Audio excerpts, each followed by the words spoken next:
recording. You're listening to the Verhoeven Effect podcast. I'm Conlon. And I'm Nathan. We have another very special episode. We watch 1995's The Quick and the Dead. Directed by Sam Raimi of early in his career Evil Dead fame and later in his career Spider-Man fame. He kind of fell off and he came back recently with the Doctor Strange and the Multiverse of Madness, which I saw in theaters and I liked it. And then I saw the critical response to it. And it's like, okay, I guess they're right. It's not that good in a movie, but I still enjoyed it nonetheless. Yeah. I was entertained. Written by Simon Moore, who doesn't have a lot of credits. He's not dead as far as I know. He's kind of like most famous for he did the Traffic series with a K that the movie Traffic was later based on. Okay. And he directed like a thriller movie. That had like I'm just forgetting his name. You know, the tall Irish guy. Liam Neeson? Yeah, Liam Neeson. So this stars Sharon Stone. It's because we had her in last week's movie with Basic Instinct. So, and this was on the list. And Gene Hackman, Russell. Actually, I just need to look it up because that's one of the crazy things about this movie because it's not really that popular. Right. Kind of like flew under the radar. And this cast is absolutely fucking insane. Yeah, it's $1 billion cast. You know? I mean, it's a lot of people like at the end of their career, a lot of people at the beginning of their career, and just at the time these are nobodies. So we got Sharon Stone, Gene Hackman, Russell Crowe in his first American movie. Okay. Leonardo DiCaprio, very young Leonardo DiCaprio. We got Tobin Bell here, who's not really that famous, but he was Jigsaw in the Saw movies. Okay. He's just kind of a weird character actor, but got Kevin Conway, who, like, I don't know if you know, you see him, he's like, oh, he's one of those guys. He's a character actor, so he's like, oh, that guy. So he's not really that big. Or it's Keith David. Yes, that was interesting. I totally forgot about him being in this. Lance Henriksen. Yeah. Gary Sinise in flashbacks. Yeah, and everyone looks like they're 15 in this. Yeah. We got Mark Boone Jr., who he's kind of like another character actor. He's mostly like he has like a giant beard and hair. I remember him as like the guy gets split in half in Vampires, but he usually plays like a biker and everything. Okay. Like I literally think he's in like Sons of Anarchy probably. So if he isn't, he probably should have been. Right. I know he was in Memento. Oh, okay, yeah. But yeah, this is a crazy cast for a movie that kind of flew under the radar. Like this. Don't forget Sven or Thorson. Oh yeah. Yeah, he's like a famous like stunt guy who kind of worked on every Arnold Schwarzenegger movie. Yeah. Yeah, here he gets an acting role. He's not just some like weird like henchman in the background. No, yeah, he actually like plays the first one. Yeah, the first time I saw this was just like one of the fabled, which I guess they still do this, but back in the day, the HBO free weekend. Okay. I remember that. Because it sounds like when you were younger, we had HBO, but when I was growing up, we didn't have HBO. But we had cable. And so every once in a while, like I think it was like twice a year or once a year, they had the fabled HBO free weekend. We're not leaving the house. Get out the VCR. We're gonna tape some movies. We're getting one over on the system. Yeah. So this is one of the ones I saw there, and I was like, "Oh wow, this movie's cool." And I was like, "Why does nobody ever talk about this?" So I was kind of like scared coming into this. Is like, "Oh, this isn't gonna be as good as I remembered it." Watch the movie. This movie's fucking brilliant. Yeah. I don't know what anyone else's problem was. This should have been a huge hit.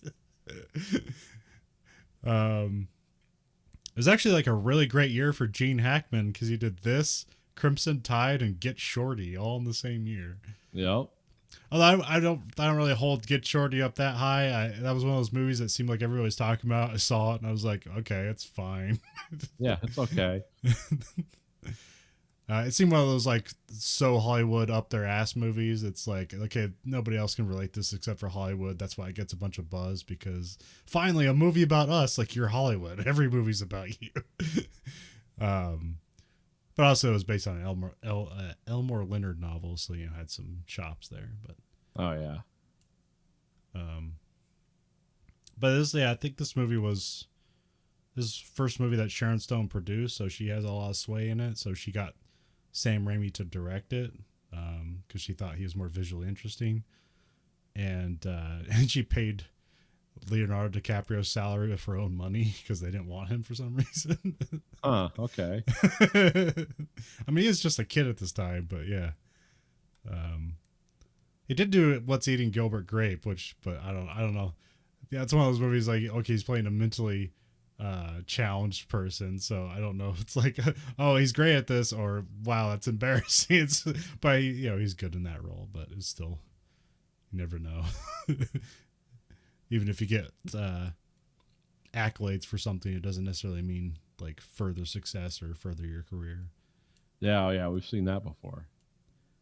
Do you have any history with this movie? I just remember, I forget when I watched this. Probably watched it at a friend's house. Yeah. And to me, it always stuck in my mind. I remembered it as like a comic book movie. Yeah. Because it seemed to have some of those notes to it. And it's like, and even watching it, because I watched it once, like probably a year after it came out. And then I watched it again. And it's like, yeah, it seems like they're just kind of like taking tropes from Westerns and just making them all into one movie. But they're doing it like, obviously, like they're not trying to be like, this is like, this isn't like an underhanded homage to Clint Eastwood movies or John Wayne movies. No, this is just direct, like, yeah, we love those movies, and this is everything that could happen in one of those movies all in one place. Well, like when I say it's brilliant, what I mean is that it's just a perfectly executed B movie formula. Yeah. It's not like, oh, this is awe-inspiring and stuff like that. No, it's just a cool movie, but a lot of it's done well. Also, like, I compare it to like a wrestling show, because it's like you have a lot of characters, but they all have flair visually that you can read from a mile away, and they all have like a sentence or two that just describes their character immediately. And they're not just stereotypes, but they're just like, they're all different shades of an asshole. It's just like, but this guy's this kind of asshole. Yeah, they're all people that shoot people and commit crimes. Except for the Sharon Stone character. Yeah. We don't know. Like, her background seems to be motivated by revenge. Yeah. But she also like acquired all these skills somehow. So, and I always thought like Gene Hackman seemed out of place a little bit, kind of in how he was acting. It's like, oh, he's doing his character from The Unforgiven, but everyone else, it's almost borderline cartoony. Oh, I mean, yeah, it is. Yeah. But Gene Hackman is like the best part of this movie, because it's like, yeah, he's the best mean guy you'll ever see in a movie. Yeah. Like, Gene Hackman knows how to be a bastard. And I mean, I don't know in real life, I've never met him, but it's just like his character, like in The Unforgiven, was like, that guy's unbelievably evil. Yeah. But he's always got a reason for why he's that way. Now here he's both evil and fun. So it's like you want to see him keep doing stuff, but you also hope he dies. Yeah. Yeah, his performance and Sharon Stone's performance in this are really strong. But I feel like Gene Hackman was almost, because he was in Wyatt Earp too. Like, he did a string of Westerns. Yeah. With this kind of tonality where he was almost the same character in every one. And that could be a reason why maybe this didn't, maybe this got buried under a bunch of Westerns that were coming out at the time, because he had like Tombstone and Unforgiven, which came out before this. So maybe people are tired of Westerns. So. Yeah, well, those are like real Westerns. This is like almost a revisionist type fantasy Western. I mean, it's like, hey, Sam Raimi, direct a Western, is like, oh, do I have any restrictions? No. Nope. Just don't like let's not have monsters in it or anything. But other than that, or at least not make made up monsters. And he's doing like that, like pull out, zoom in, Dutch angle at the same time stuff. It's like, you know, it's like, oh yeah, this is a Sam Raimi movie. You know, Anyways, we start with Act One. I guess it says came out in 1995. Not sure if I said. I think about February, so it wasn't like it was necessarily sent to die at the theaters, but it wasn't necessarily meant to be a blockbuster either. So, we have a wide pull-out shot, and there's a horseman off in the distance. We pan over. There's some guy digging a hole. The guy digging the hole gets spooked, and he shoots the rider. The rider falls over, and then the rider's revealed to be Sharon Stone. Ellen is her character name written on Internet Movie Database. She's not named yet here, but she's like called the lady or just lady throughout most of the movie. But in my notes, it's Ellen. So, okay. I believe she was called Ellen once by Court, like towards the end of the movie. But Okay, I missed that. Okay, all right. I don't know, like in the flashback, she might have been called Ellen as well. I'm not sure. Although here the guy just calls her "you bitch." Yeah, we don't get really any identification. Which I didn't know. I didn't know this till later, but this is the Tobin Bell, this guy here, but he doesn't have a name yet. I think it's Dog Kelly. We learn later on. He like walks up to her and he thinks she's dead, and then she like knocks him over with something. And then she cuffs him to a wagon and takes off. And I don't think we ever get revealed what that was about. No, it was like he was looking for money. Yeah. And he doesn't seem to be a part of Herod's gang. It's not like a bounty she's collecting because she just left him there. So but yeah. So I bet that was a scene that was like added or something like that. It might. I know. I think I heard that like, Joss Whedon did like a rewrite on this. So okay. he came up with the third act, and so this might have been added with that to kind of like add something. I'm not sure though.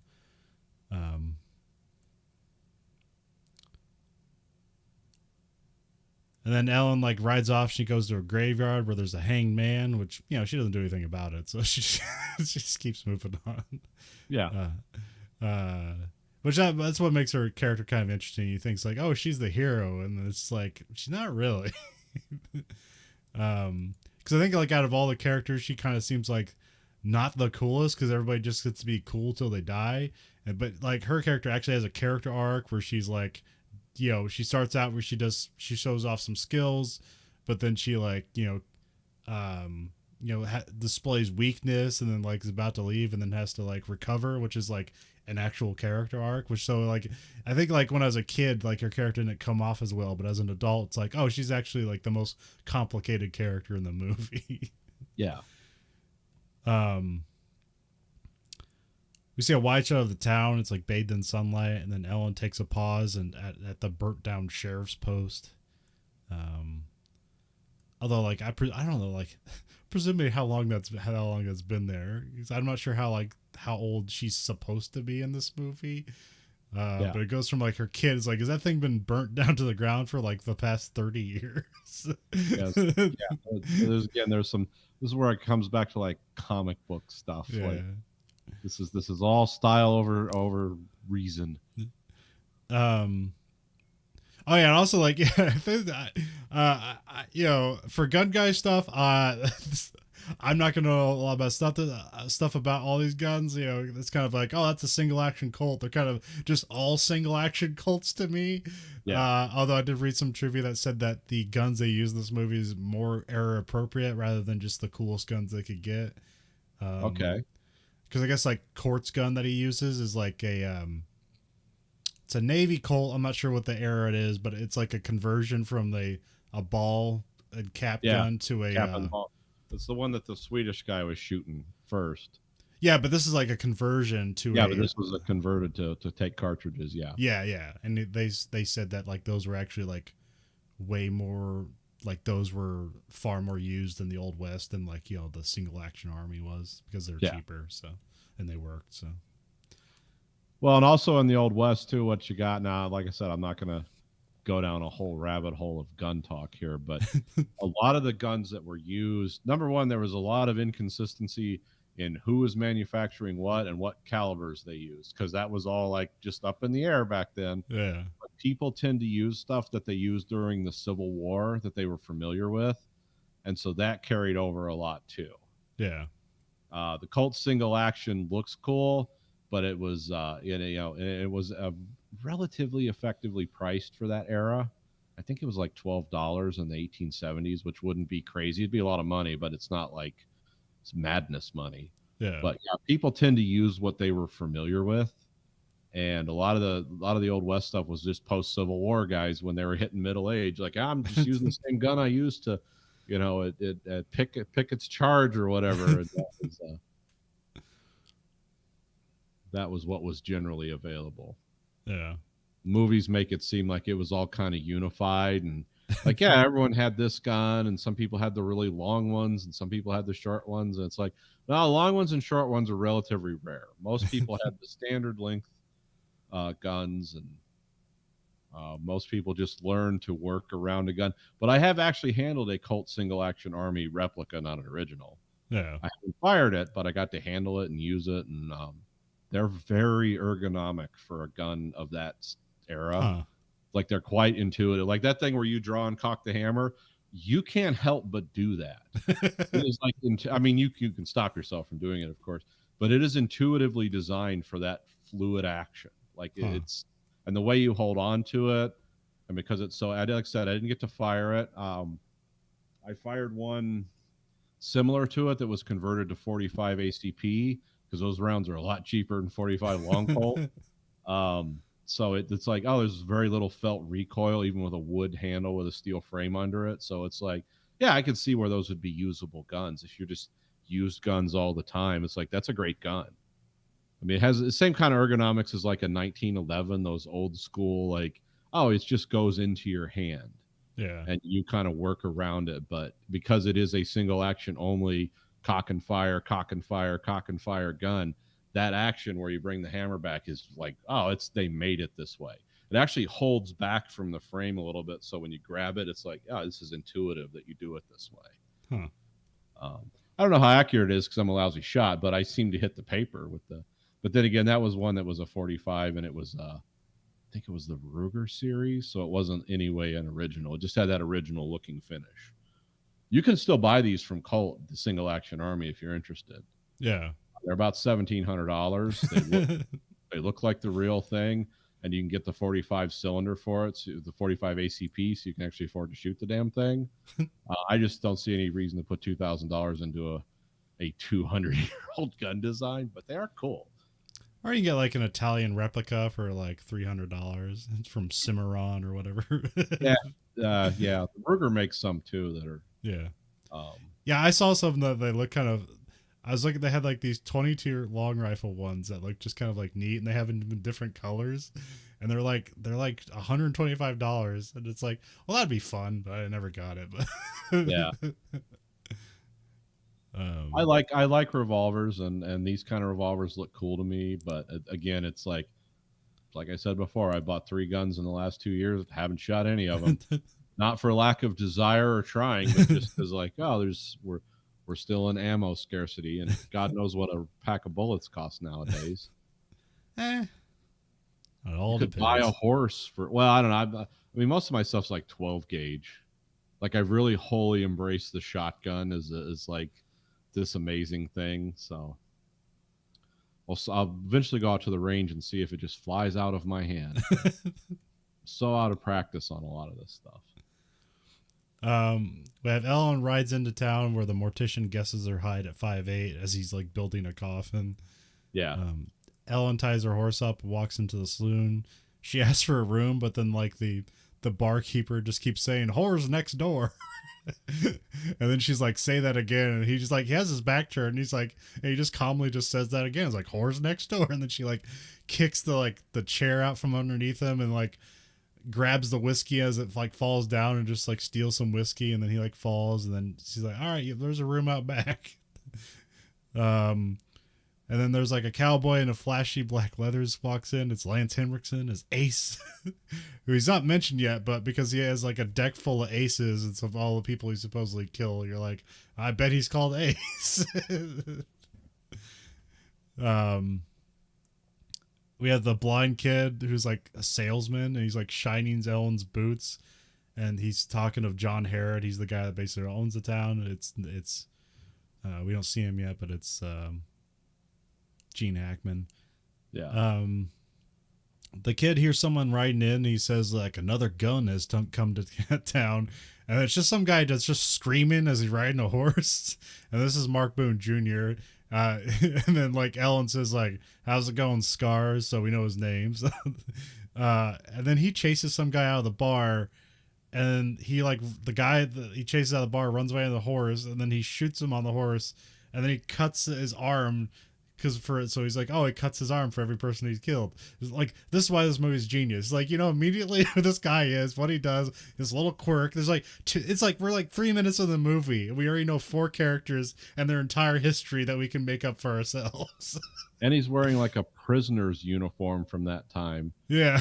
Black and white stripes, and he looks like a filthy hobo, which does come into play much later in the movie. Well, yeah, he comes up to like, he's like, him and Ellen are like trading like insults, and he goes, "You're purty," and she goes, "You're not," and just like walks away. And then Ellen's like walking by, and she hears like a deal going on in the background where a family is like emptying out their like entire life savings to pay Sergeant Cantrell. It's Keith David, he's not named yet, but you kind of see her like sneaking in on the meeting. He just like closes the door. There's another thing, like they don't tell you what's going on, but right, you know exactly what's going on. Yeah. Then like the innkeeper girl takes Ellen to her room. The girl thinks she's cool, but Ellen like doesn't react to her at all. It's like, I don't care if you think I'm cool. Like I'm not somebody to live up to, and I don't care if you do or not. So she's just a very cold character. And here she pauses at a picture of Gary Sinise, or what do they call? Is that a tintype, or what's that kind of picture called?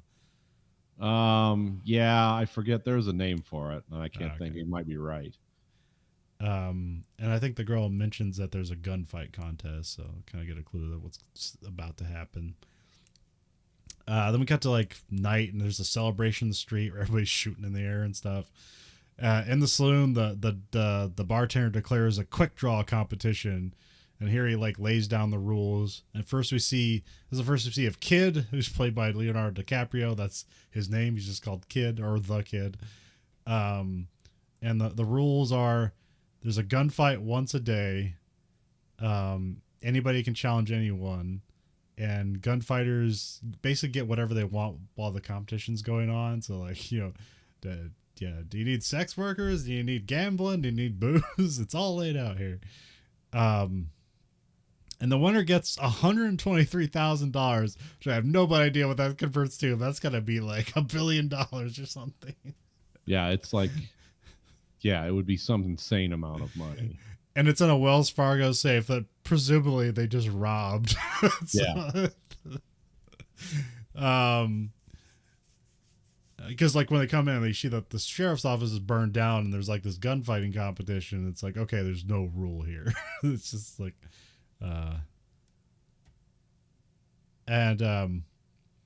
so they start calling for contestants to set up the bracket. The first one's Gutson, who's Sven Olforsen. He's a Swedish champion. They kind of laugh at his name. They think he's weird. Then Ace Hanlon enters. That's Lance Henriksen's character. And then Kid gets put on the list, but he brings in Eugene. I think it's Kevin Conroy. He's like the local pimp or something. And they have a heated exchange with each other, and so he enters the competition hoping he can fight against the Kid. And Sergeant Cantrell enters. I like when he says, the guy's like, "How do you spell that?" And he just like takes a long drag on his pipe, and he goes, "Correctly." It looks like he does spell it correctly. So. Yeah. Then we have Spotted Horse. I wrote down it's played by Jonathan Gill. I thought like this would be a guy, but he's only done like 3 things, so he's not really. But he's a real Indian guy, or Native American. Yeah. He's just kind of he's kind of a vengeful Native American who is covered in bullet wounds, but I don't think we see that till later. Scars enters the competition, and then Kid introduces himself to Ellen, and he hits on her. She's not impressed by that. We got Virgil Sparks enters the Prize of Texas, which I don't remember him. He probably just gets shot pretty early. And then we have Herod, who's played by Gene Hackman. He enters in, he intimidates everyone, and then he adds his name to the list. And then Court, played by Russell Crowe, gets thrown in. He gets thrown in the saloon by Herod's men. Court's like we can presume is like a former gunfighter who's turned priest. Herod throws him a glass of water, or throws a glass of water at him, and then Court just catches it and drinks out of it. So it shows like, oh, he's got like, fast hands. But then they string him up, like put a noose around his neck and have him stand on a chair. And then Herod starts shooting the legs of the chair, all the support stuff on the chair out. And so it starts crumbling. And then Ellen enters the competition. And then like people laugh at her, and he's still like hanging up. And then as the chair's about to fall apart, Ellen shoots the rope, and so he doesn't die, so he doesn't get hanged. And then everyone's like, that's where it's kind of the first thing, like, oh, she does have skills. She pulls it out real quick, shoots the rope, and then like flips the gun around and puts it back in the holster. So like you do. Yeah. Just to flag everybody with a loaded gun. The only interesting thing I know about like kind of like guns like that, because they have like cowboy shooting competitions, and even though there's like 6 rounds, because those old guns, they didn't have like transfer bars or whatever, how the safety, so you only load 5 and you have it sit on an empty chamber for safety reasons. Yeah, you don't want the firing pin to bang into it when it's in your holster. Yeah. But so she saves Court, but then Court is forced to enter the contest. And so I have that's the end of Act 1, because we now know like, okay, this is the setup, this is the contest.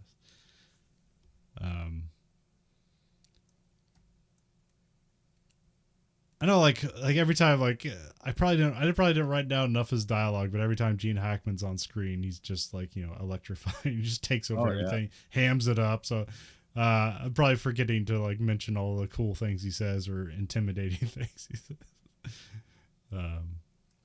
Act 2, it's people are firing guns there in celebration again because the competition's about to start. We enter into a flashback where there's a town being terrorized by criminals. It's Ellen's nightmare. Ellen wakes up at Kid's place. They presumably had sex, but we don't see that, but that's the implication. But she also said that he was like vomiting because she basically beat him in a drinking contest. Yeah. Although it's kind of funny because the bed that Ellen is on is just like, it's just kind of like sheets on top of a bunch of barrels of dynamite. Yeah. So that's fun. And he says he sleeps on it so no one can steal it. Yeah. Ellen says she wants to challenge Herod, but Kid cautions her against that, and then he also mentions that Herod's his father. Then we see Court chained to the town fountain. The gunfighters are like all like circling around, figuring out who they're going to challenge, and Court gets challenged and kicked by I forget who it is. He gets kicked by some guy, and then like the guy's 5 kids like run up and start beating him up, and then like the Ellen stops the kids, and then Court's not really appreciative of her saving his life the night before. Yeah. He just thinks, hey, yeah, God will send me. God will help me. I mean, he's not like completely helpless, but he's like trying to stick to his new goals of like peace and stuff like that. But you can see it's like just getting dragged out of him that like eventually he's gonna have to defend himself. So right. Then we're at the saloon again. And Herod's talking to, or he's taking the bartender for like everything he's got. He's like, hey, like he's mad. There's not enough money either. um, and then we have Ellen's about to challenge Herod when the guy from the beginning, the dog Kelly, he comes in. He's still chained to the wagon wheel. Yeah, it's got like the center part of it on there. Yeah. Which I don't. It's like he still is he still chained to that like during the shootout? I think they took it off him. I don't remember. Okay. That would kind of be a disadvantage. um. She doesn't want to take this challenge, but like Herod says that's one of the rules, so she has to take it. We see Ace is outside. He's impressing the locals with like stunts, but Herod isn't impressed at all, and so he challenges him to a duel. Then we have a montage of like everyone like preparing their guns. This is where you get like the Swiss guy pretending, because what does he have? He has like that gun like they have in Westworld, right? The Lamont whatever with the shotgun in the middle of it. Yeah, I'm not sure. I didn't look all the other guns up. I think that was well, no, he had the Navy that you loaded by hand, right? Well, yeah, well, no, like yeah, because he had he put in the powder and he put and it has like the little thing to press the cap in there, and he puts like some weird like wax on the front of it, I guess to like I don't know keep the balls from like falling out or something. I don't know.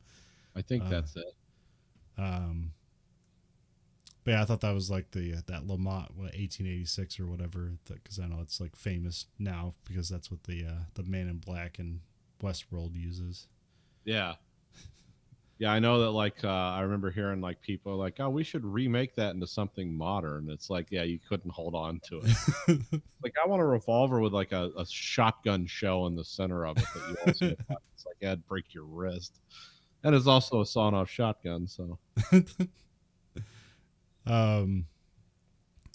So we have the first gunfight. It's Kid versus Gootson. yeah. The whole town's out to watch and they're cheering on. The gunfires can only fire on when the clock tower chimes on the hour. And I didn't realize till the end of the movie that the clock tower, because I wrote like chimes and the bell rings, there's no chime or bell ring. Nope. It just clicks into the hour and then they start it, which really doesn't make any sense unless all those guys just have great hearing, you know, all these gunfighters with great hearing and no hearing protection. I don't know, it's fine because you visually pick up on it and it's like, yeah, it doesn't make sense because being that like at least one of the contestants always has their back turned to the clock, so it doesn't really make any sense, but it's fine.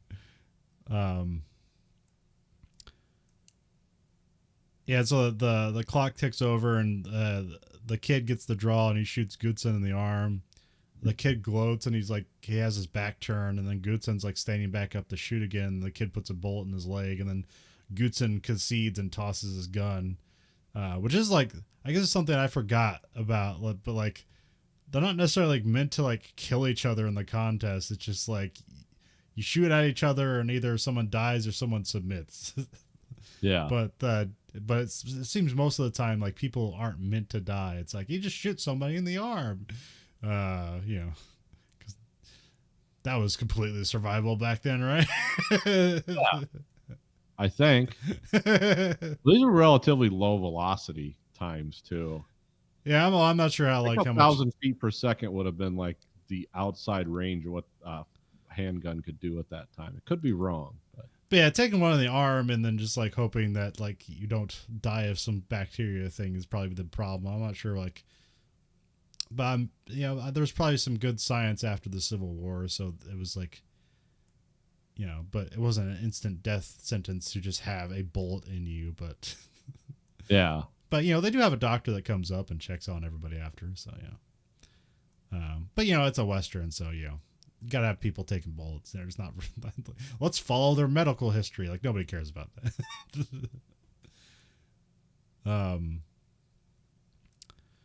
here we have like Herod is acting like the devil on Court's shoulder. It's like and almost literally he's standing over his shoulder. It's like, don't you want to be a violent person again?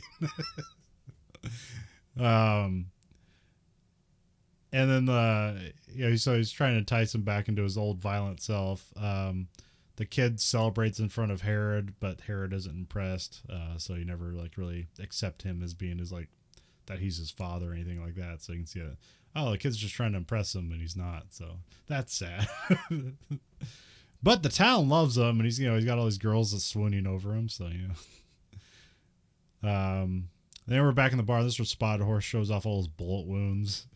He's got like dozens of bullet wounds. He said he got shot in the head the day before, and it hasn't pushed out of his head yet. Yeah, I remember that. Yeah, he was through his lip, and yeah. Ellen's like sitting across the room. She cocks her gun. She's thinking about shooting Herod in the bar, but she really like pulls back on it when he kind of just stares her down. And then we just have like a montage of gunfights, so we get through that. And then we get to the Court versus Foy fight, which is the guy that challenged him, has like 5 kids. Court says he's not going to fight. Herod and his gang take him to the gun shop run by the kid. Herod and kid trade like deep hatred for each other. Yeah, he's like, "Oh, you got farmer's hands. Like those aren't shooter's hands." And then kid shows off a variety of like really cool guns. And then even Court is like enticed by the guns. It's like almost like a sexual experience for him. Right. Yeah, man, look at all these cool guns. He throws him one. I think it's some single action arm, and he's like doing all these like flips and stuff with it, and shows off how he's good at gun handling skills. But Court says he doesn't have any money. And so Herod buys him the cheapest piece of crap in the store, and this is the rusty Colt Navy cartridge conversion, and one bullet only. Yeah, because they're so afraid of this guy. Well, he also says like God's on your side, right? So the duel begins. Court says he won't draw, but you can see like the temptation creeping in to defend himself, and the clock strikes, and Court shoots Foy in the arm, and he wins the rounds because Foy just gives up. Then Ellen talks with Court. Herod pops in, and he basically gives off Court's backstory, and then Ellen's angry about it because she was hoping he was like someone redeemable, but it's like, oh, you just killed people with Court. And you'll find out why why she is not. That hurts her so. Here we have Eugene is perving on the young barkeeper's daughter. He's like trying to whore her out, but Ellen interrupts. Yeah. And then we have Herod versus Ace. And then Herod here is questioning Ace's accomplishments because every time he has like a story, Ace is just like grooming his mustache. And then he's like questioning him again. And Herod like reveals basically one of Ace's stories was just something Herod did, just because he was good at killing people. And then suddenly like Ace is like gripped with fear, and so he draws before the clock turns over, but Herod gets the shot off first. He shoots off his right thumb, and then Herod wants him to test his left hand draw skills, and then he shoots him in the hand. Then he starts shooting at his feet and making him dance, and then he just shoots him dead. Yeah. And here, like, the town goes silent because in this where you realize, like, oh, the town really wants him dead. But Herod's like waiting for his applause. And then the town like reluctantly complies, and you can see people like clapping, but like with frowny faces and stuff like that. Yeah.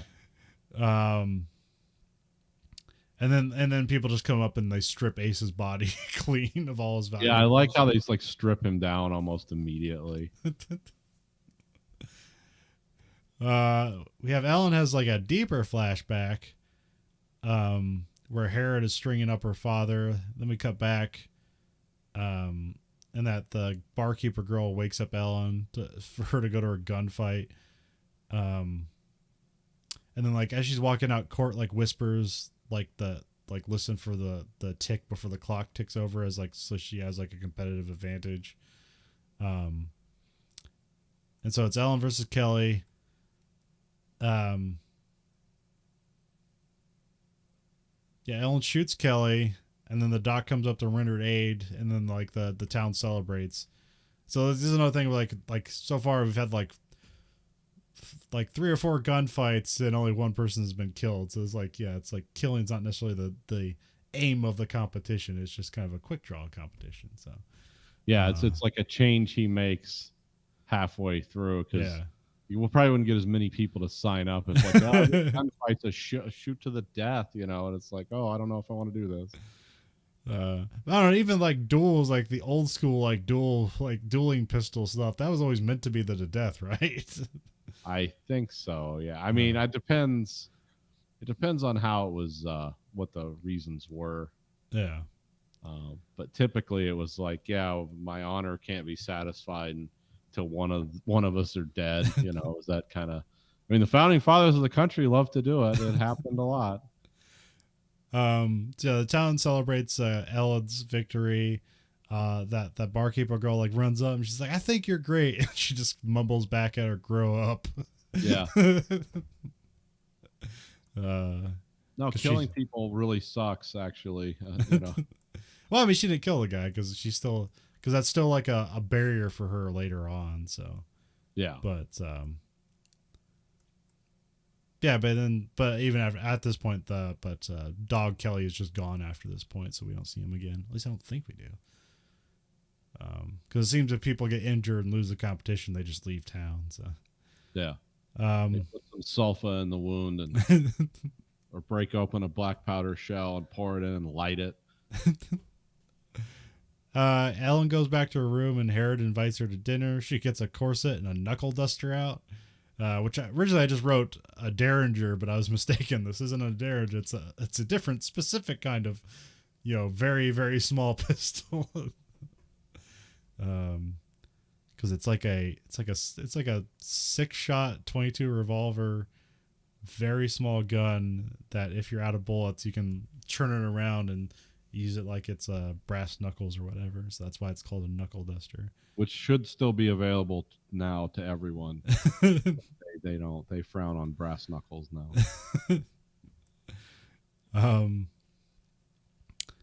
Yeah, it's nighttime. Ellen is in her dress going to dinner. And then Court's trying to reach a glass of water that's just out of reach. So it's kind of cruel, but kind of funny too. Then we have Court and Ellen. They're talking over dinner. She doesn't hide her feelings. Like she basically, is telling him like, "I want you dead," but she's not telling him why. She reaches for a knuckle duster while Herod's just kind of hamming it up. She fumbles the gun, and then Herod's speaking of like saying he had a wife who was unfaithful to him, and he implies they killed her, but we don't know how. Yeah, because she asks him like, "What happened to her?" "Oh, she was unfaithful." Yeah, but what happened? She was unfaithful. It's like just a restatement of the. It's like, oh, okay, this guy probably killed her. Yeah, but he doesn't want to to himself, he doesn't think he's a bad guy, even though that's like all he does. Yeah, like all I do is commit violence or rob people, but I'm not a bad person. Yeah, I have a code. It's hard to understand, and it kind of phases in and out with what I'm doing. But yet, still, I have a code, and I won't be questioned by anyone because I'll kill them because I have a code. It's like, oh yeah, you say the things you believe because you say them, and it's vice versa. It's like, okay, a lot of people have that code, by the way. Yeah, some version of it. Herod hears the click of the knuckle duster as she pulls back the hammer. And then Herod starts telling the story of his dad, who was apparently like a judge. And then one day his dad started playing Russian roulette with like his whole family. And then like he came up black and shot himself in the head. Yeah. Well, remember Herod also said they used to make us, me and my brother, watch people get hung. Yeah. So we would learn about, right and wrong or whatever. I don't know what it was. It was a Gene Hackman speech. Yeah. It always has those highs and lows. They made us watch them and they hung. And, it was something like that. And then he like immediately goes back to talking normally. He has that weird cadence to how he delivers lines. That's intense and then low key at the same time. And here's where I missed Still something would have because loved Gene Hackman as the main character in Close Encounters. It was supposed to be him instead of Richard Dreyfuss. It's like yeah. that would have been cool. Richard Dreyfuss did a good job, but it's like I'm trying to imagine Gene Hackman in that role because I could absolutely see him in that role. Yeah, definitely. Yeah, the manic switches from like low key to all Yeah. energy. um, I missed this like the first time, but like you hear another click, and then Ellen gets kind of scared and starts walking away, and then it's revealed that the other click wasn't a gun; it was just like this fancy match holder that Herod has. Yeah. Uh, And by the way, in this movie, they strike matches off people's faces. And it's like, yeah, they must have these really unstable sulfur tip matches. Yeah, I gotta keep them dry in a silver match case. Yeah. But yeah, this whole scene just kind of like ends up being about how she can't kill somebody and how that's going to be a problem for a character, being that she wants revenge by killing somebody. She's only killed one person so far. No, she hasn't killed anybody. Not revealed. Well, in the flashbacks, it's revealed that. Oh, okay, yeah. So thus, she would have a problem with that. Yeah. If she leaves the next day, it's raining. Court's just like drinking the rain. So I guess they're not feeding him or giving him water, or they're putting it just out of his reach. And then he like looks up at her. He's like, I know it's undignified, but sometimes you gotta, because he's just holding his mouth as far open as he can. Yeah. It's rain, and she's looking down on him. But here, like, she kind of stands by for a moment, and so Court tells his side of the story to Ellen, where he's basically just like, you know, I was young, we didn't have anything to go, and I just followed him around, and I was good at killing people. So, I think it's also where he tells the story, like I'm not sure, was it here where he tells the story of the priest they killed, and he didn't want to? I think this is where he finds it. Yeah, and so basically he started to become a religious man. Yeah, because they were like basically fighting off an entire town of like police. They escaped to like a mission, and then the Padre took care of them, and then like when they're leaving, because Herod didn't want to like them to sell him out or something, he told him to kill the Padre, and he didn't want to because like, I mean, he just helped us out. Like, let's not kill him, and they gave him to a count of 10 to either kill him or he'd kill Court, and so he shot the guy. And then slowly after that, he just kind of like got away from the gang and became a priest to try to like turn his life around. Ellen's not completely taken in by that, but at least she kind of understands. Yeah, that he's like attempting redemption. They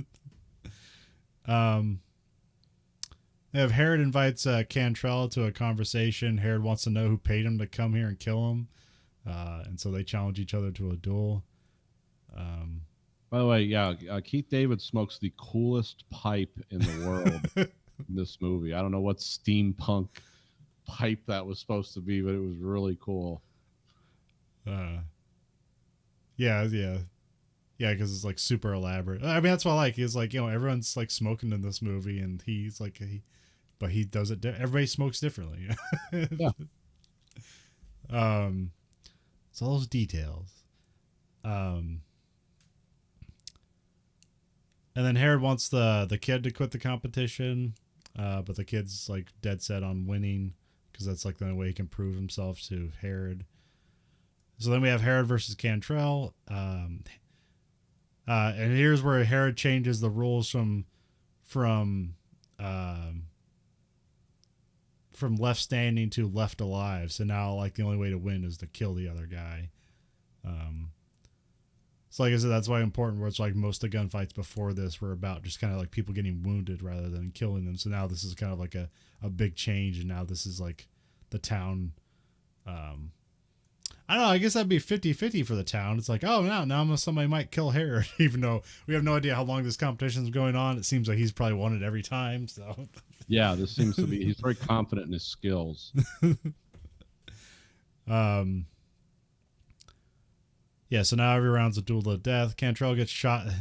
So they have they pull. Cantrell gets shot in the chest, and then Herod starts giving him a speech where he's revealing that he knows the town paid off Cantrell to kill Herod.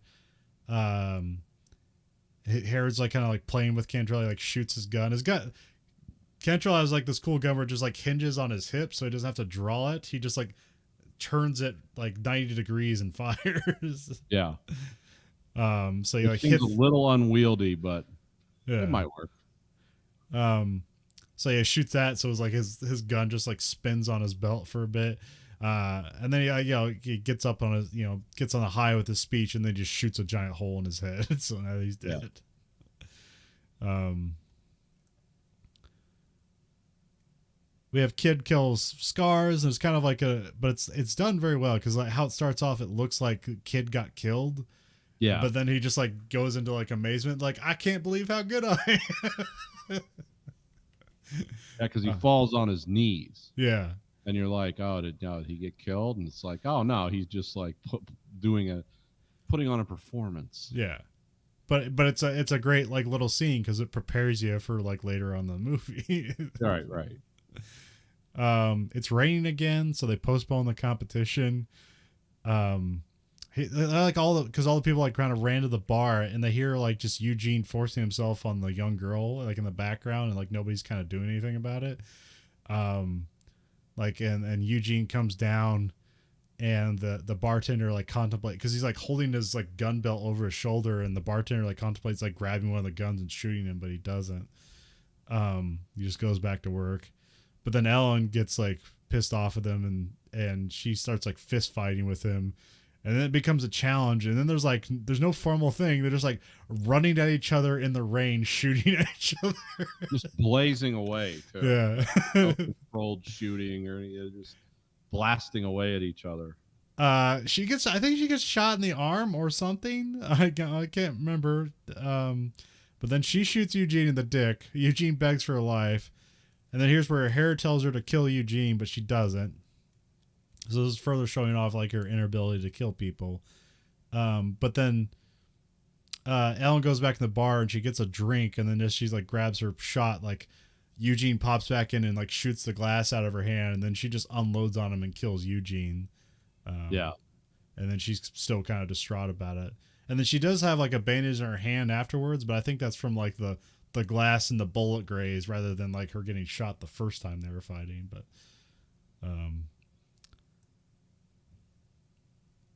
then like yeah, that's kind of creepy because like all these people show up to pull Eugene's gold teeth out of his mouth. Yeah, they like got wrenches and stuff. Gold. There was a guy selling gold teeth in the market too in the earlier scenes. Yeah. It was like a big huge bag. It's like, yeah, it's all gold teeth. It's like, dude, that's a lot of gold. Like, out of that state with that much gold and own a farm somewhere nice. Just gotta melt it down. Yeah, it doesn't have that gold doesn't have that high of a melting temperature. So, Ellen starts to leave. The kid tries to stop her, but then she just takes off. So we have Court versus Spotted Horse. So yeah, the clock ticks, or doesn't tick, it just goes over the hour. Court gets a shot off, but Spotted Horse is still alive, but he doesn't have any more bullets. Remember, no bullet can kill Spotted Horse. Yeah. And I was thinking, oh, this guy's only got one bullet. It's going to end in a knife fight or something. It would have been kind of cool, but anyway, it doesn't happen. Yeah. Harris just like taunting him. It's like, God will provide. Yeah. So like, yeah, Court's just like asking the crowd, like, I need a bullet. And then like the blind kid has just like a shelf of wares. There's like somewhere he's reaching for bullets and he's trying to get the right one. I forget what he needs. He needs like a 32 long Colt or something. I'm not sure. Something like that. Yeah, it's 32 something. Yeah. And yeah, so the blind kid throws him the bullet. He gets it put in and he shoots Spotted Horse in the head. So he falls down.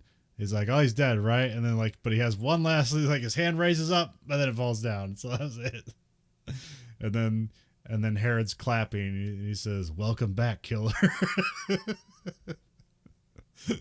This also is a big emotional thing because like he swore, this is the thing he swore he'd never do. but because he just has these national instincts to kill, and he's like threatened with his life, he has to kill somebody, even though he swore he wouldn't do it. So it's good. It's good conflict for the character. Because also like as you know, for us like watching the movie, it's like, yeah, we want you to win, but yeah. So we don't necessarily care if you kill a guy, but we have to acknowledge that like this is a deep betrayal of your own ideals. So. Ellen goes to a graveyard. She's looking for her father's graveyard. Then the doc shows up and talks to her. Like in the flashback, the doc is there, so he knows her from her childhood. He says something like, I forget what they did, but they just like knocked over her dad's grave, and so she couldn't find it or something, or nobody could find it. I'm not sure. Yeah. And yeah, there's also a flashback where we have Gary Sinise as the marshal. So he's not in that long, but it's another it's another like big name added to the list. Although this is like directly after Forrest Gump, so they must have like got him in the right mode where it wasn't huge yet, or it wasn't released when they got him to do the movie. But when it came out, like it would have helped if this movie was much bigger. But so yeah, the Herod strings him up and shoots the chair that he stands on. But that's not but when we end that flashback, we come back to rally them. Ellen comes back to the town and she challenges Herod to a duel, but the kid already challenged him. But Court and Ellen get pitted against each other. Herod says if she leaves town or doesn't kill Court, then his men will kill her. Yeah, he's always got these 4 dudes walking around with like long rifles, like lever action rifles. And they're always cocking their rifles to make a point. Whenever Court says something, these guys are continuously cocking guns. Sometimes by swinging them around, sometimes just normally. Yeah. I'm sure those guys are like some famous like stuntmen or something. Oh yeah, because swinging one of those guns, I've fired one of those guns or something like that. You know, that style of gun, and the concept of swinging that around to reload it. It's like, well, either break your hand or hit yourself in the head. It's a 7-pound rifle. It's either that's how that's really gonna go. But you know, stuntmen, they know how to do that stuff. It's also like when Herod slaps her in the face with a glove, and then the men hold her back from which I guess that was improvised by Gene Hackman. Sounds like something he would improvise. Got to have a little pain in your acting. Let's slap the producer. Yeah, and a woman. I mean, he did it with the gloves, so it was like less menacing, but it was still like, what the hell? Yeah. If it was improv, it was probably like, a genuine look of surprise. Yeah, exactly. Ellen tries to talk the kid out of the duel, but the kid says the only way he'll earn Herod's respect is if he kills him. So, it's like, oh yeah, they have a sad duality to them. Yeah, that's an interesting like dynamic. So then we have kid versus Herod. Herod tells a kid to drop out of the fight. Kid refuses. Yeah, they draw. Kid gets Herod with like a grazing shot to like the neck or the face. I think he's holding his neck, but I think the neck. Yeah. But kid takes a shot to the gut. Ellen goes over the kid as he's dying. Kid yells like he kind of almost has like he's acting all big and tall, and he always has these stories of like robbing people and stuff like that. And here he just sounds like a kid. He's like, I don't want to die. So it's very sad, very well done by Leonardo DiCaprio. And then Herod comes over to watch kid die, and as he's dying, he claims that he isn't his son. It's just like one final indignity. Yeah, he won't hold his hand or really engage with him at all. And he said because that's what the thing about the farmer's hands earlier in the gun store comes back. He's like, he was the farmer's kid. He was never my kid. It's just denying this guy even his death is like, even if it is true that he wasn't his kid, it's still like, yeah, you can't even indulge this guy.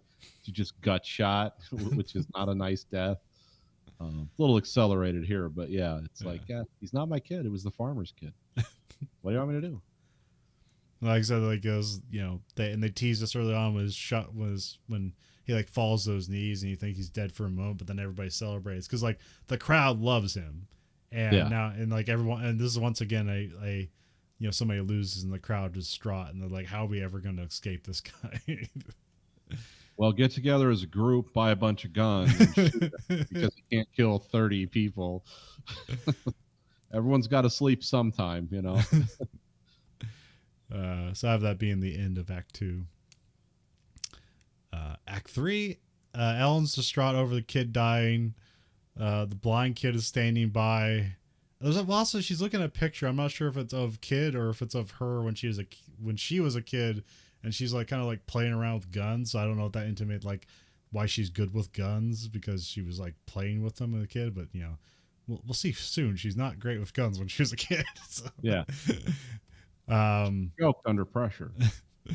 The blind kid's there, and then Ellen asks like what ink he has, and he says like all kinds. And then she knocks on the dynamite, and then we cut to Court versus Ellen. The clock strikes the hour, and they don't fire at each other. And so Herod gives them to the count of 10, and either he'll kill them both, or either they fire or they kill them both. Herod gets the one, and Court pulls and fires, and then you see what you think is blood, but well, I guess not think. I mean, they said ink, so I think you kind of know it's ink the whole time. Although I'm not sure if because like Court wasn't in on this, so they would have. Does Court have a blank? Does he not know he has a blank, or is Court in on this? There was actually a scene cut from the movie where they have her and Court have a sex scene. And it just got cut at the last minute, so I'm assuming he is in on this somehow. But okay, as presented, you're not sure. Well, I think it's like, I thought it was like it'd be far more interesting a character thing is if he's not in on it, and he's just like forced to once again prove that like he can't like not defend himself, like he can't be the person he wants to be because he's just naturally this person. Yeah, this became one of those infamous the studios behind it rewrite as you go shoots. Yeah, there are some scenes that like were never included that would probably add more dimension to it. Yeah. But the doc comes over and declares Ellen's dead. And he cries over the body, and he's like preventing people from like looting her body. And then Court like kind of comes after Herod, but his men hold him back, and then Herod pulls out a derringer, and then he lets Court pick when they should duel the next, because they're the last people in the competition left. Court picks Dawn. And we have like it's at night, and the Court's tied up, and Ratsy, one of his guards, like breaks his hand because he broke his nose in the previous scene. and so we're at dawn, and then Herod sees that he broke his hand, and then like he's angry that this isn't going to be a fair competition. So he's like, Ratsy, you got 20 seconds to get out of town. And he's like, but I did everything you said, boss. And he starts running, and he gets to the time, and then like he grabs one of the lever action rifles and then shoots him dead. And it's like, all right, on with the competition. Well, and meanwhile, like there's like a scene of dialogue between him and Russell Crowe, and you think like the Ratsy scene's over, like he's just running out of town, and he's like, oh no, time's up, give me the and he just, like, the guy with the rifle and throws it back to him, is like, yeah, and just continues talking. You just shoot some guy in the back, which is more great Gene Hackman moments. And then they go to their positions, but as Herod's walking back, he's talking to his men. He says, whatever happens, if he's still standing, gun him down. Then we get to as the clock rolls over the hour, the tower blows up. Yeah. Finally, it like gives a signal. Yeah. And then Herod's house like blows up, and then basically just the whole town blows up. Yeah. Meanwhile, Herod is still trying to shoot Court, but he's like gets distracted by an explosion every time. Yeah. Shooting under pressure. Ellen walks back to the town. She's back from the dead. The blind kid reveals the red ink, and the doc was in on the ruse. Court just like takes out all of Herod's men, just like shoots one guy, grabs his rifle, shoots the other three guys, and they're all taken care of. And then Ellen and Herod stand ready to duel, and then Herod asks who she is, and then we have like the final flashback where Herod gives a young Ellen a chance to shoot her dad down. And then she ends up just shooting her dad in the head and kills him. Yeah, he couldn't have been like shot in the shoulder or something. He had to shoot him right in the forehead. It's like, honey, you're a little low. Yeah, and it's a sad scene because he says whatever happens, it's not your fault. But she didn't believe that. So apparently not. Well, I mean, she didn't believe me. She's going for revenge, but she still is distraught from it. Yeah. They cut back to now, and then Herod, like, I don't know, kind of remembers her, but he's like struck with fear. He's also seeing that his town's blown up, so like this is all I have left. And they both draw. They both hit each other. Then Herod's still like standing. He's like, huh? And then you see like his shadow, and you see a hole in his shadow. Yeah, it was kind of cool. Yeah, it's a great scene. And then he's like trying to like kind of like gather himself to like shoot at her because she got shot too, but she's more like stable, and then she like gets the gun back up to shoot him, and he kind of does like this like kind of like very whiny, desperate, embarrassing scream as he just gets his head blown off. Yeah. Well, not blown off. It's just a big hole goes through his head, but it's a big moment. Like big zoom in, spin in the camera, all this stuff. And then when he gets hit, he just like flies like a stunt man attached to a wire being pulled at 100 miles an hour. So right, yeah. It's a great ending. It's a great way to kill him. So yeah, oh yeah. And then Ellen grabs her dad's marshal badge and throws it at Court. Saying like he's the new law in town, and then she hops on a horse with her busted arm and rides off, and that's the end of the movie. Yep. And also there's money like blowing all over. Oh yeah.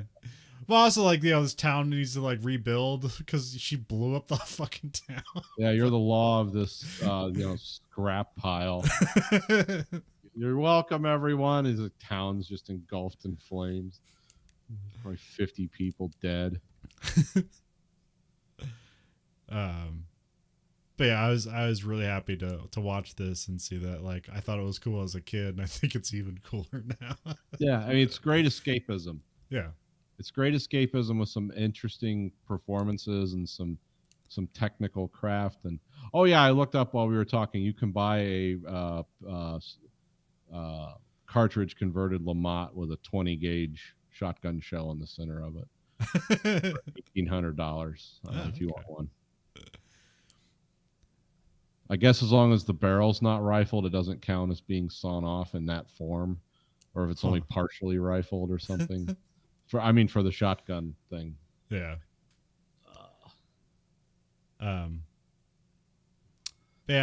I think it was I read it was modestly successful at the box office, but like being that like this like I was looking at like, should I get a DVD release? There's like there's no special features, there's no audio commentary. This is just a forgotten movie. Like no one ever talks about it. It doesn't really have like a cult following. It's just a forgotten movie that's really cool. Sam Raimi doesn't talk about it. It's like his one movie that doesn't have the Delta 88 in it. Although they sometimes talk about it, saying that like one of the wagon wheels like ended up being like reforged into like a bolt that was on the Delta 88. That's their excuse. If you don't know, Sam Raimi puts his old Delta 88 Oldsmobile. Was that an Oldsmobile? I can't remember. Yeah, it's Oldsmobile. Yeah. He puts that car in all of his movies, and so this is the one when it makes sense. Couldn't get away with it. This came after Army of Darkness, which I think was also just kind of like not a big hit, but it was like is well remembered. Like it became like a staple of like cable television. Yeah, because you couldn't really show Evil Dead or Evil Dead 2, but you could show Army of Darkness like all day. So yeah, I've seen Army of Darkness before I ever saw the Evil Dead movies. And this was a movie too. You got to remember it came out in the same era as like The Unforgiven Dances with Wolves. Like there were a lot of like serious westerns that were shot in like the older, kind of the tradition of like, oh, this is why we love westerns, yeah, well, especially dramatic, big theater pieces. And this was sort of didn't fit anywhere. yeah. Usually it's like wide vistas, slow pans, like yeah. Yeah. um and even like, but even like, the good, the bad, the ugly had like really like kind of like charged and energetic cinematography, but even this is beyond that. So, Yeah. Oh no, this is not. Like I said, if someone told me this was from a comic book, I'd be like, I can absolutely see, like every Western trope in the world is included in this movie, especially for like gunslinging type movies. I don't know if you've ever seen John Wayne's last movie, The Shootist. It's basically about a guy who's a professional gunfighter. Oh, More in the Keith David style. That's why he says, "I'm a shootist." Like, right? That's one of the last lines Keith David has. Like, yeah, because he's like a carbon copy of the John Wayne character, who was basically he was a dying gunfighter. And interesting, John Wayne was actually dying while the movie was being made, and he was trying to pass it on to a younger person. But then he's like, "Oh, this is a terrible job, just shooting people for money." But yeah, this is like everything all in one, especially with the Wild West shoot 'em up type movies. and then of course, I go to Siskel and Ebert to see what was their response, and why do we always go to them, or why do I always go to it? Because like, I don't, because they're the most memorable critics of the era. Yeah. And the thing about them is that, like, I'd always say that Siskel was kind of like a bit more prudish, but he's also more approving of like family films, that which Ebert never really liked family films. Yeah. But No. he also didn't like just unhinged violence and sex, but he was, if under the right context, he was more approving of it than Siskel. And so the thing is, if they both liked a movie, like, well, it must have been good. So Yeah. they both did not like this movie. They thought it was repetitive. They thought, like, well, it's got like 5 gunfights. They're all the same. It's like, no, they're not. Every gunfight is different. Every gunfight tells a story, has a different setup, there's different guns used. The thing with Siskel and Ebert, especially in the 80s and 90s, what they're like, as I look back on them, it's like they're right about a lot of things, but they're also kind of like, their audience was middle America. Yeah. And it's like, what is middle America? What would they think about this movie? And, when we're going to review it in that context, because that's kind of like, people are coming to us as basic. These aren't Cannes Film Festival goers or people that go to Telluride to watch indie films. Like we're just speaking to the middle of the country, kind of straight up the road America. So yeah, then but a lot of things are right about too. I mean, I don't think they're wrong about a whole lot. Yeah. But as far as like, would you and your wife like to go see this in 1995 if you were a 40-year-old couple in the theater? Probably not. Probably not the intended audience. But I also, like, the funny was the lineup for that at the movies. It was like Jerky Boys and the Crumb documentary. Okay, wow. All right. A lot for them to like there. Yeah. But they love the Jerky Boys. But yeah, it's a great movie. I think it's like playing on Pluto TV if you want to watch it for free. But you can get it everywhere. All the DVDs, there's nothing special about them, but No. you can just get like I saw a 4K one, so I was like, oh, okay, cool. But I won't be getting it. But yeah, there's no special edition. So yeah, unfortunately this movie is just kind of lost, but I suggest to watch it. I don't want to play it. I don't want to play it too much. It's not going to change your life. It's just a really well done B movie. Like, it felt like a John Carpenter movie to me in a lot of ways. Yeah. Just more spastic camera work. And I didn't look up the DP of this. I always because I always associate, you watch a Sam Raimi movie and all his weird shots, you seem like, well, that's got to be Sam Raimi. He's doing that. Although someone else has to like figure out how to work. But like, anytime there's weird camera stuff, I always attribute it to Sam Raimi, just because I know when you see a lot of the behind the scenes, especially with his early stuff, where he's like literally pounding together a weird contraption to do the shot with. It's like you kind of associate all of his shots with him, even if there's like a director of photography in between kind of doing a lot of work. But like the guy was Dante Spinotti. He was an Italian, Huh. Okay. and he has done. Let's think. Here's some good, like Last of the Mohicans. Oh, okay. He Hey, did the that's a really good cinematography movie. on that. Hudson Hawk also. Oh, okay. Yeah. L.A. Confidential. Oh, okay. Um, X-Men: The Last Stand. Chronicles of Narnia. Trying to think of. Oh, is it Tower Heist? Uh, Ant-Man and the Wasp. Huh. Okay. All right. Yeah, Yeah. so So he's definitely got some now I chops. know I got to look for because it's like, yeah, I recognize that now. That has a through line. Because L.A. Confidential was a great looking movie. Oh yeah, yeah. Yeah, that's And the movie that made Russell Crowe a star. Because yeah. after this, Russell Crowe did Virtuosity, which is Oh yeah, that was. I remember that. That was a great idea. It never panned out, but great cast, terrible movie. yeah, I'm shocked when I look at that. Like Russell Crowe was in this, and who was the other guy? Denzel Washington. Was in this. It's like, what the fuck? I don't know. That's Like, kind of I gotta make some payments. We need uh, money. I mean, that's kind of the era of Demolition Man too, where it's like this is kind of a stupid movie, but it's clever and it's got big actors in it, but but like Virtuoso is even more stupid than Demolition Man was. No, yeah, Demolition Man. If it's on, I'll glance at it. It's like, Yeah. oh, I remember some fun with this. Yeah. Even like when did they make the Judge Dredd movie with Stallone? This was kind of in that arc, right? Yeah, I was thinking it was around like 98, 97, something. Yeah.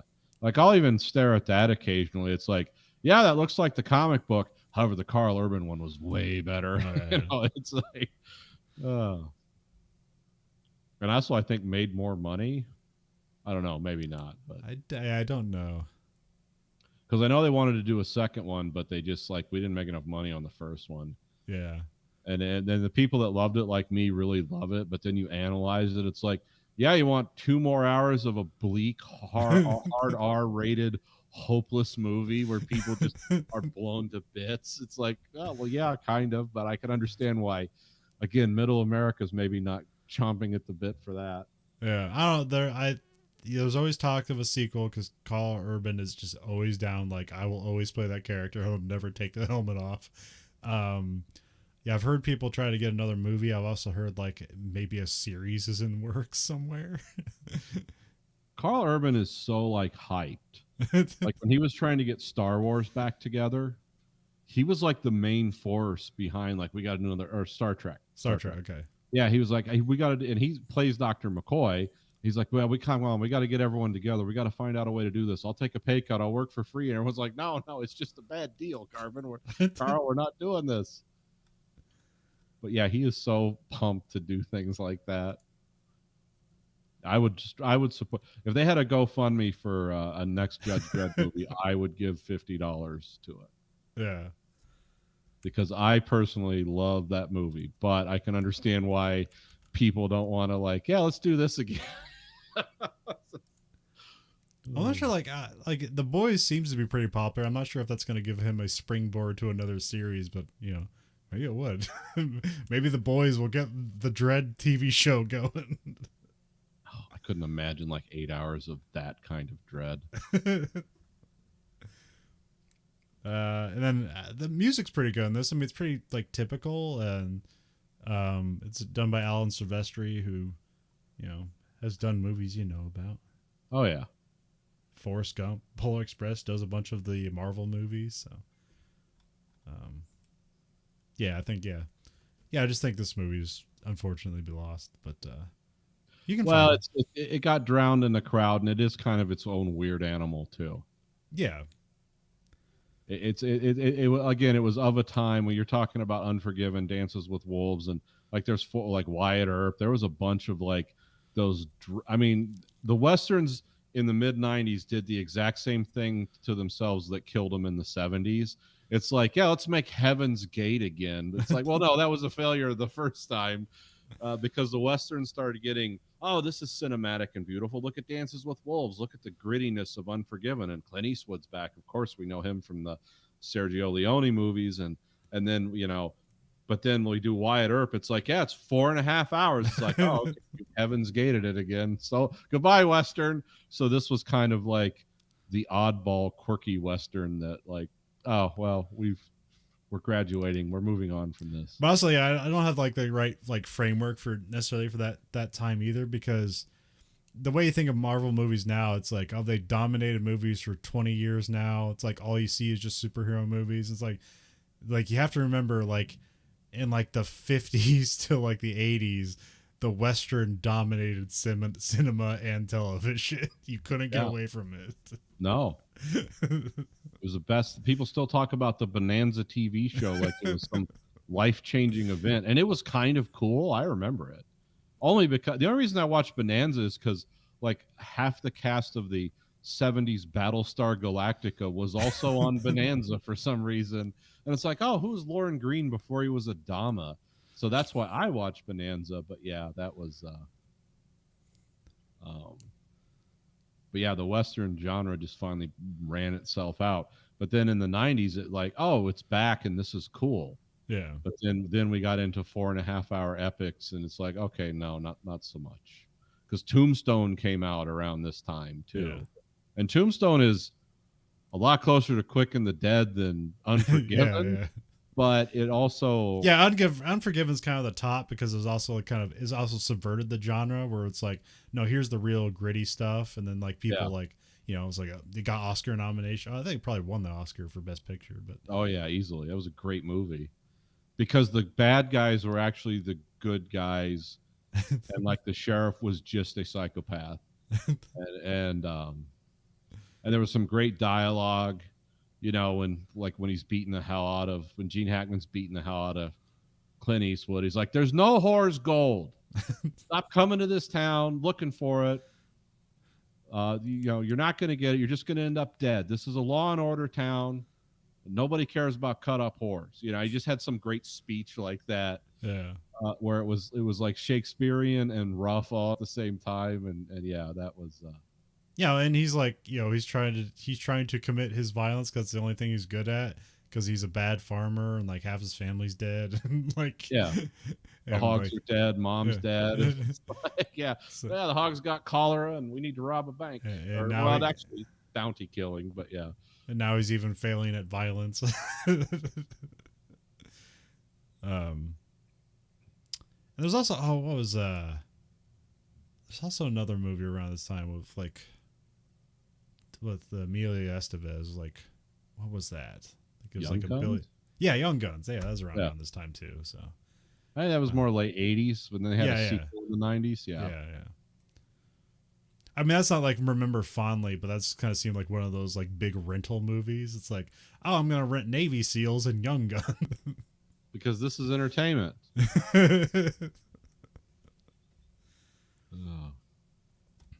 Yeah, I remember some of those movies. I'm trying to remember the movies like covers, like Batteries Not Included. That always seemed like, oh, that movie's got to be great, but I've never heard good things about it. But you look at the cover and you see like bits and pieces of it. It's like, this looks kind of neat. It's like, no, it isn't. Was that a Spielberg movie? It was produced by Spielberg. Okay. Short Circuit. Yeah.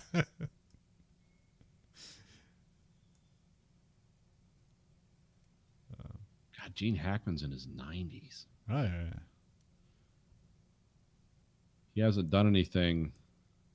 Well, he writes books now.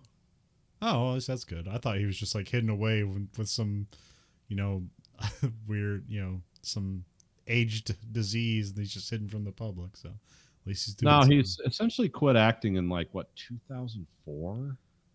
Yeah. I mean, Welcome to Mooseport or something was his last movie. Yeah, it was his last movie. Yeah, and then he did do narration. He did something about the Marines and something about Iwo Jima. Oh, okay. Because I think he was in the Marines. Huh.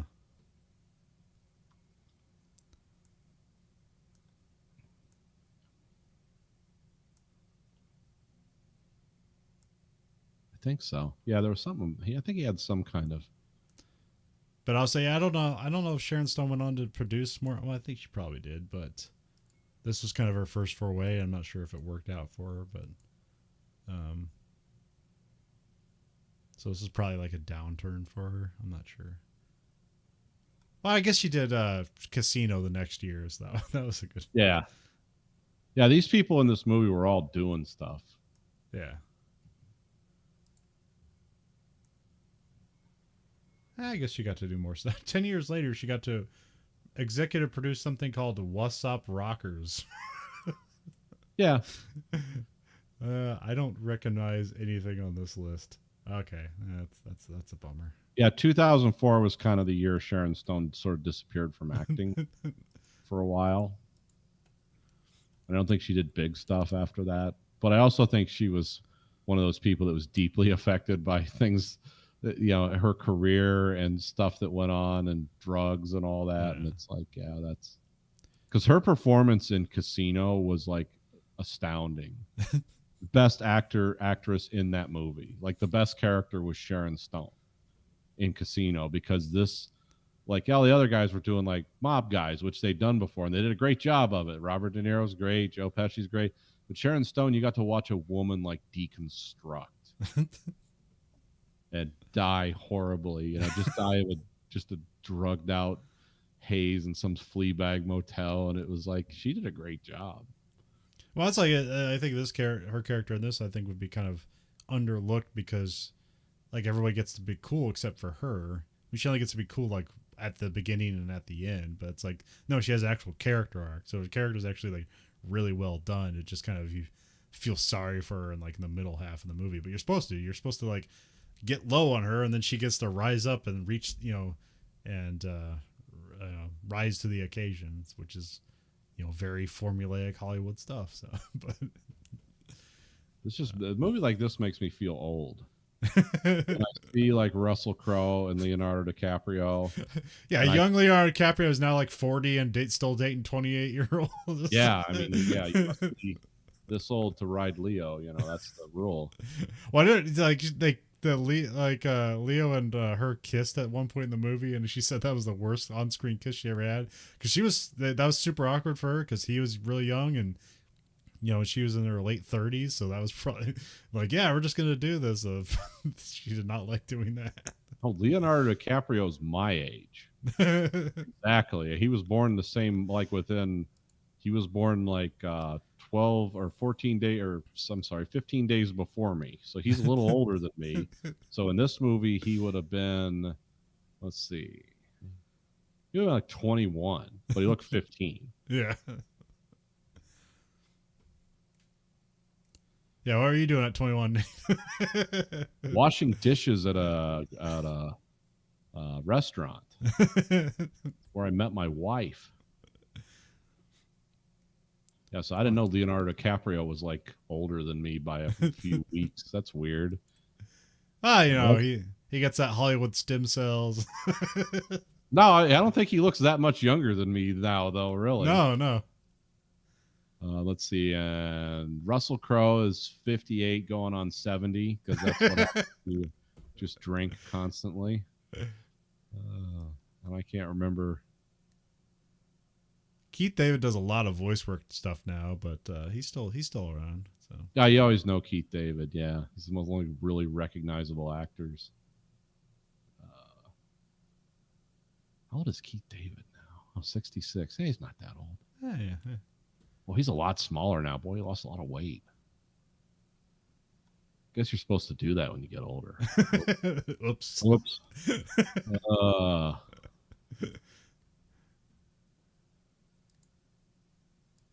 Yeah, so that's weird. I didn't know Leonardo DiCaprio was a little older than me. A lot thinner and a lot richer, but what did he do after this movie? I don't know what Total Eclipse. Oh, then he did Romeo and Juliet. Okay, yeah, that kind of. And then like after that, a year later, Titanic. So yeah, okay, yeah. Yeah, I did a lot of. I like that Romeo and Juliet. It was kind of cool. I wish they'd only do one of those, but they did a lot of those after that, where it's like guys running around with guns, but it's like Shakespearean dialogue. Oh, what was other ones that like that? Who else did that? I know I'd seen like three or four, Was and I can't think of them off was the there top of my. some was there some like Macbeth movie with what's the Mad Max guy? Mel Gibson where he has like an Uzi or something? I can't remember. No, that he did Macbeth, but in like the period. Oh, okay. Um, that was actually pretty good. I'm trying to think. Let me look up that because that was a Baz Luhrmann film, Yeah. and I mean, it was kind of cool. And the one that they did for the one that who's the guy Ray Fiennes did the Coriolanus. The one it's got Gerard Butler as his adversary in it, and but it's set in like modern times. It's like two countries going to war, but everyone's got like body armor and machine guns, but Oh, okay. they're doing the Shakespearean dialogue. Now that was subtle. That was kind of cool.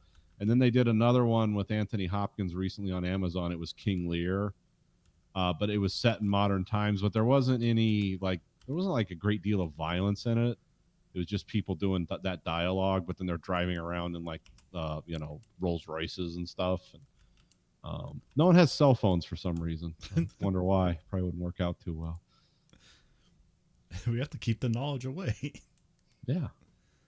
Well, yeah. If you're spreading rumors and whispering them like in a Shakespearean play, and someone can text someone else like, "Wait, is this true?" It kind of defeats the whole story. I remember they did like kind of, but it wasn't exact. It wasn't as stylish as Romeo and Juliet, but they did do a Hamlet in modern times with like Ethan Hawke. That was kind of neat. It wasn't that great, but it wasn't that bad. So Yeah. I'm trying to think of what my favorite Leonardo DiCaprio role is. It's probably The Aviator because he did a great job in that, playing Howard Hughes. Do you think Leonardo DiCaprio took anything from Gene Hackman from this movie and brought it into the Django Unchained? He might have. He's a very big character in that movie. So Yeah. Yeah, that's another good performance. I liked him in Inception too. yeah, and he's great and vulnerable and multifaceted in Once Upon a Time in Hollywood too. Yeah. Yeah, he did a really good job there. Yeah, he's a great actor, so I can't deny him that. But I don't know what he's done like in the last he did since Once Upon a Time in Hollywood. Don't Look Up. Was that the comedy about the asteroid? Yeah. Oh, okay. I haven't seen that one yet, or maybe I have. I don't remember. It's pretty good. It was one of those great movies where it got like misinterpreted by the right. Okay. Yeah, these liberals, they're not they can't see the real world. What's going on? And it's like, no, they're literally saying Republicans are sticking their head in the sand and avoiding responsibility. But okay, whatever. Because it was like a pandemic era movie, so it was like it had those kind of, it drew those comparisons, even though it wasn't created under those circumstances. Oh, okay. Oh, Leonardo DiCaprio's next movie is with Martin Scorsese. And it's about a murder at the Osage Indian reservation in Oklahoma in the 1920s. Huh. Okay.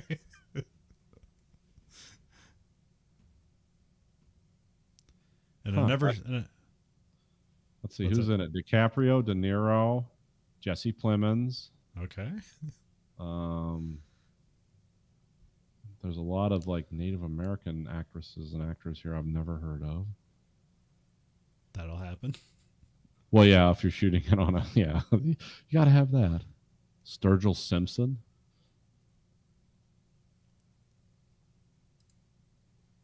Huh. Well, that should be good. I always hear very mixed things about Shutter Island. I didn't like it, but okay. I think like the acting was good in it, but the story kind of was interesting. It just seems like a weird curveball from Scorsese. It's like, what, you going back to Cape Fear again? Like, let's just do a B movie. But you're a prestigious director. And The Great Gatsby was pretty good. Revenant was great. I never saw. For some reason, all that guy's movies, they look fantastic, and I never want to see any of them. I never saw Birdman. I never saw The Revenant. Yeah. Oh yeah, now I'm excited. I wonder when that movie's going to come out. Oh, 2023. Yeah, next year. So. Well, if you like what you heard, and how couldn't you? You can find us at verhoeveneffect.com or go to anchor.fm/verhoeveneffect. You can rate our podcast whatever you want, but but the only rating you listen to is the highest rating. So remember, you control the algorithm. The algorithm doesn't control you. At verhoeveneffect.com, we have listener support. You can support us at a monthly stipend of either 99 cents, $4.99, or $9.99. And if you support us, we'll do more faster, because that always brings quality. Yes. You can find us at Twitter at Verhoeven Effect, Facebook Verhoeven Effect, and you can find us on YouTube at American Greed Factory. You can watch both this and that show live and unedited. And we have t-shirts at belowthecollar.com/Greed Factory. So for the Verhoeven Effect podcast, I'm Colin. And I'm Nathan. Goodbye, America.